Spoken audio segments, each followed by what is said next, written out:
everybody! Welcome back to our channel. Well, hello there. I thought I'd do a proper little intro and video for Michael James's birth story, as he is he's actually 4 weeks today. Ignore this horrible thing. I've not been well, so I get those. Wow, what can I say? Our birth story, this might be a bit long because I'm going to get into more detail as than when I did the other one. Sorry you can't see him, I will show him later on. Let's start with the 26th of July was my due date. I just woke up really early. I'd actually spent 3 days not sleeping very well. I didn't think much of it. Just woke up at 6:30, felt a bit off, but I thought nothing of it really. I just got up and went to the bathroom and just carried on my morning. About 7:30ish, 7:30, I started getting really light pains, and I thought, oh, this is those Braxton Hicks, because I've only had a few of those and I wasn't really sure. And because I had in my head that when I did get contractions I was going to be like doubling over in pain, so I didn't think much of it. I just thought, just Braxton Hicks, or I'm feeling a bit funny. Went downstairs with Miguel about 8:30 to have breakfast. I ate breakfast with him before he went to work. And then the pains were more constant and a bit stronger, but nothing for me to go, holy crap, sorry, but I was fine. I just felt weird, to say. Miguel said, do you want me to stay? I said no, go to work, because if this is anything, it's still gonna be a good few hours until anything actually happens. Anyways, he went to work at 9 o'clock. I sent my mum a message. I was like, hi, how are you? What are you doing? Really early in the morning. She was like, yeah, is everything okay? I think I'm having contractions, but I'm not sure. So she said she'd come and pick me up and I could have a bath at her house, as we only have showers. And if the bath made the contractions stop, that means it was false labour. If it was real labour, they would continue. Well, I came upstairs to get dressed, got dressed, still having pains. By now they were about 8 minutes apart, roughly, and they weren't very long and weren't painful at all. I could notice them. But then suddenly, as I went and woke up my mother-in-law Louisa and said, I'm going to go to mum's to have a bath, blah blah. So she was like, are you sure? And I was like, yeah. And then suddenly I had a strong one and I had to sit down on the edge of the bed and breathe. And then that's where she went, no, you are not going for a bath, you are going to the hospital. So my mum just arrived. She was like, they were both in just a wrap, where my mum had just got dressed quickly with a wrap to come pick me up. My mum looked at me and said, no, you're going to the hospital. That's when I started crying, because it was like, holy crap, this is actually happening. It wasn't the pain, it was more of like, oh shit, this is really happening, because I still couldn't believe that this is real. Anyway, my mum went home to get dressed. Louisa got dressed. I sat on the sofa and had some juice, and then we went and picked up my mum and headed to the hospital. So we got to the hospital just after 10, I think it was something like 10:15. By now, in the car, my contractions were every 4 minutes, and they're about a minute long. Then they went down to 3 minutes, every 3 minutes, and they were over a minute long. So I got to the hospital. All this, we are updating Miguel. I am texting him and letting him know how things are going. I'm texting other people pretending like I'm not in labour, because I didn't want anyone to know. And I wasn't 100% sure, even though I was having all the pains and I was really, all the signs, I just didn't believe it. So I went to the hospital. They hooked me up on the monitors. I was probably on the monitors for about half an hour, roughly, about half an hour. Miguel arrived from work, and then they took me to get examined, and I was 3 centimeters dilated. So it was well and truly happening. They asked me if I wanted an epidural. I said not at the moment, because me being me, I decided I didn't want any pain medicine, I didn't want anything, I wanted a natural birth. Well, I said I don't want it right now, maybe I'll want it later. So they took me to a room where there was another lady in there, but she was getting ready to leave. So I got on the bed, was getting all comfy, and then I just felt like I was going to throw up. So I said, I think I'm going to be sick. My mother-in-law and my mum ran out to try and find something for me to be sick into, but they were too late because I had to throw myself half off the bed and throw up on the floor. And the first thing I did when I finished throwing up was lift up my head and say to this lady, I am so sorry. You know, I was like, poor woman. She was still pregnant, she hadn't gone into full-on labour, and she was going to go home. Probably scared the crap out of her, because there came a point where the pain was just constant, and Miguel and his mum went down to have some food because we thought this is happening quickly. Go down, have some lunch. My mum stayed with me, and by then there was no like proper break between my contractions. They were like constant. They had like maybe 15 seconds, 30 seconds for me to breathe, and then they were again, and I was just saying ow, ow, ow, ow. I couldn't stop. It was painful. I can't really remember the pain right now, but it was really painful. But yeah, then Miguel got back and I said, I want the epidural, I can't do this. If this is going to take hours more, I can't do this. So they took me and Miguel, and that's where I had to say goodbye to my mum and to Louisa. And that was just me and Miguel from now on, even though my mum and Miguel switched so he could have a break. So they took me in, they examined me, and I was 5 centimetres dilated. So they they called the doctor, I can never say this word, so don't laugh at me, yeah, well, you know who I mean, the guy that does the epidurals. Anyway, they called him, and they came in and said he's going to take a few minutes, but don't worry, he's coming. So then he arrived, and Miguel was sent out of the room, which I was mortified about, because the only reason I didn't want an epidural is because I was scared of having it done. So then when they said, Miguel, you have to go outside, I was like, So there was a male nurse in front of me holding me, and then the guy behind doing the whole thing, and it freaked me out, but it was fine. Honestly, don't be scared of having the epidural. I will never be scared of it again. It was fine. Like, just a prick. Literally, it was fine. Just breathe and it's done. So then, the funny bit about when my legs went dead was I got really cold, so I wanted to put the blanket on me, and as I put my arm down towards my legs to pick up the blanket, I touched something. I said, Miguel, what's this? He was like, that's your leg. So they were well and truly dead, you know. I got checked again a while later, and I was 6 centimetres, and then I was checked again and I was 8 centimetres. A few hours later, it must have been about 6 o'clock or so, I got the epidural about 2. So 6 o'clock or so I was 8 centimetres. And then things kind of slowed down a bit. There came a point where all these doctors ran in because they thought my heart was racing and I was having some kind of problem with my heart, and they couldn't find the baby's heart. The machine was faulty, so can you imagine how scared I was? The machine was faulty. Okay, let me tell you one detail about having a epidural. You obviously cannot get up to go to the toilet. So I don't know anywhere else, but here a nurse comes in with your midwife, and they literally poke something and it just pours out, like as if you've left a tap on.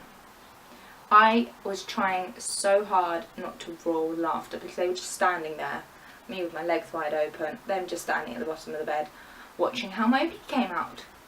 So this was done twice, by the way. Anyway, let's carry on.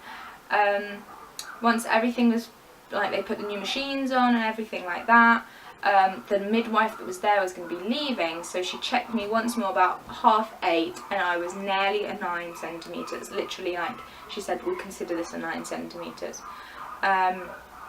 So she saw me, and then she left, and the new midwife came in. He was a male midwife, and he was really nice, called Antonio. He checked me, and he said, you're a 9, everything's fine. Let's, because things are slowing down, we're going to put you on some Pitocin and hope this speeds things up again, because your contractions have kind of stopped.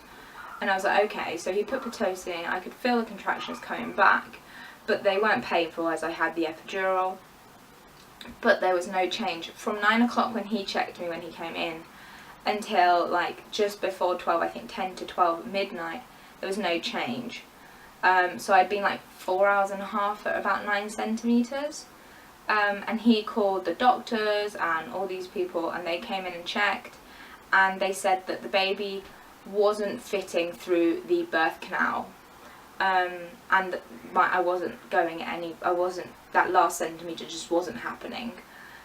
So they said, we're going to go and study what we think is the best thing to do, but you'll probably have a C-section. I was like, oh my god, I don't want a C-section. Oh my god, this was not my plan. This was not my plan. Anyway, they came back within 2 minutes and said, right, we're going to take you for an emergency C-section. Again, Miguel was not allowed to come. So I was, Miguel was left in the birth room where I was labouring, and I was wheeled off to emergency C-section. They put some more, like another medicine to make me be more numb in my epidural thing, and then they began. Like, it was really quick. You can feel everything, but it doesn't hurt. It's the weirdest sensation in the world. And at 12:35 past midnight, so 35 minutes past midnight, on the 27th of July 2016, I had my beautiful baby boy, who is just sleeping. So I had him, and they pulled him out, and he went, like, leave me alone. And they just showed him to me, and they took him to get weighed and get clean and everything like that. He weighed 4 kilos 440 grams, which is the same as nearly 9.8 pounds. So he was a chubber. He was much bigger than we thought, as if you've watched my previous pregnancy vlogs, you'll know he had SUA, which is single umbilical artery, which means that he could have been a bit smaller, but he wasn't. Obviously, he was massive. He gained 1 kilo 320 or 30 in the last month, which is crazy. But yeah, he was perfect. Sadly, they just put him to the side of my face and were like, there's your little boy, we're going to take him to dad. Took him to dad and took me to recovery, which I was like, what do you mean? Like, where's my baby? You know, they took him to his dad. I knew he was safe. There's photos of his dad holding him, and just like, he is happy as can be. That's the moment I most wanted to see, was his dad's face, but I didn't get to see that, sadly. But there's loads of photos to see the happiness in his face. It makes me emotional to talk about it. So they wheeled me through, and they called Miguel and my mum and Louisa to come and see me as I was wheeled through. My mum was crying, Louisa was crying, Miguel was showing me photos of the baby, and how stupid am I? So yeah, I saw Miguel, and he showed me a photo of my beautiful baby boy, and then they wheeled me into this room, and they just left me for 3.5 hours to get better and get mobility in my legs. And the worst thing was, there was a clock right on the wall I could see ticking by, and I'd fall asleep and I'd wake up and only 5-10 minutes had gone by, and all I wanted was to see my baby, to see my partner. This is so silly that I'm crying, but anyway. So at 3:30 the woman said, okay, they're going to come and get you now and take you down, back into your room. So I was so happy. I got to my room at 4 o'clock in the morning and there was no one there, and I was like, where's my baby and where's my partner? And the guy said, well, I'm going to ask the midwife now, the nurse now, if wherever they are, if they can come now. And I was like, okay. And then she came in and I was like, where's my baby and where's my partner? And they're like, okay, we're going to go and get them now. So about 4:15, Miguel walked in with my beautiful baby boy, and I spent the rest of the night just looking at him, trying to nurse, and to get him to latch on, and just amazed at how perfect he is, and how did that come out of me, you know? So I'd waited 3.5 years to get pregnant, and then 9 months to meet you, hey? And I'm so proud of Miguel. He did so well looking after me and my mum and Louisa as well, and I'm so proud of this little man for have grown big and strong in the 9 months he was in my tummy. Sorry. He wasn't really latching on at all. So by morning they were giving him bottles because he wasn't getting any food at all out of me, which can happen with C-sections. Your milk can take longer to come in. And I didn't have any nipples for him to get on, to latch onto properly. The next day in the morning my family came down to see him. Got to see him. He did his first poo for everyone, didn't you? And then when everyone left, he had his bottle and he just kept bringing up his bottles. So they took him to neonatal for the rest of our stay to check how he was doing. They discovered he had 2 little valves open on his heart,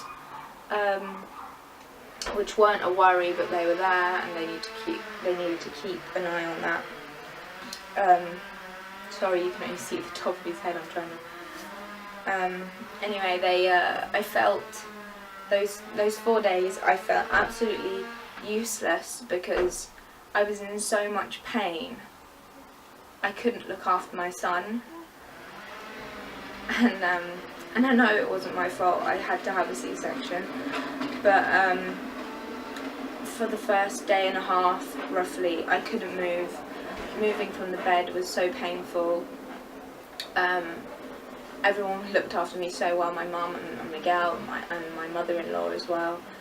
And then I was able to go to the neonatal and feed him and change him for every feed. He did much better with keeping food down. Some of them he still, even now, pukes up. But yeah, then the 4th day, and they said that we were going to be going home. I was just so happy that I was going to be able to have my baby in my arms the whole time. Like, no one was going to be able to have to say, okay, feed time's over and things like that. So we came home with a healthy, beautiful little boy, and here he is. So that is our birth story, isn't it? That's the way you were born. You were a big boy and you were stubborn and didn't want to come out. But you're here now. Mummy's so happy you are. She loves you so much. And I am going to be doing a video of his first month. We'll probably be wearing the same clothes because we're going to be doing it in a minute. But we won't upload it until Saturday when he's 1 month old. Exactly. So thank you very much for watching, and thank you for just being there. A lot of people that watch me are on my Instagram and have been amazing, amazing friends for the last couple years, and have been looking forward to meeting this chubber for the last 9 months. So he's well and truly asleep. So thank you very much. Say bye!